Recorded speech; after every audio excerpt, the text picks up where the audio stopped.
Ukraine would accept a US proposal for an immediate 30-day ceasefire if Russia agrees.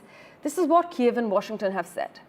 After 9 hours of negotiations, senior US officials ended the pause on military assistance and intelligence sharing, which Kiev had actually warned was costing Ukrainian lives. But as the Secretary of State Marco Rubio has said, the ball is now in Russia's court. He said this as the US is expected to present this plan to the Kremlin shortly. Meanwhile, Moscow's position remains unclear, although one Russian lawmaker has said that the plan was unacceptable, while a former advisor to Russia's President Vladimir Putin said it was a proposal to rearm the Ukrainian army. Just listen in to what Trump had to say about this plan, followed by Jessica Stone's report from Washington, D.C. Very importantly, and I said it, Ukraine, ceasefire, Ukraine, ceasefire, just agreed to a little while ago. Now we have to go to Russia and hopefully President Putin will agree to that also, and we can get this show on the road. We can get this horrible war where 2,000-3,000 soldiers a week, every week, 2,000, 3,000, 4,000 sometimes. I get the reports, and they're not American soldiers. They're Ukrainian and they're Russian.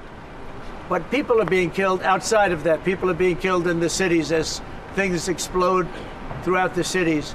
And we want to get that war over with. So I think it's a very big, I think it's a big difference between the last visit you saw at the Oval Office and this. So that's a total ceasefire. Announcing this 30-day ceasefire, American officials made one thing very, very clear, that the ball is now in Moscow's court to agree to this temporary ceasefire in order to get to more long-lasting discussions on what would be needed to achieve a lasting peace in Ukraine. National Security Advisor Mike Waltz telling reporters, quote, Ukraine has taken a concrete step towards peace. We hope the Russians will reciprocate. And, quote, the number one goodwill gesture we can see from the Russians is to see the Ukrainian offer and reciprocate it. Now, apart from this conversation is the conversation going on about the critical minerals deal.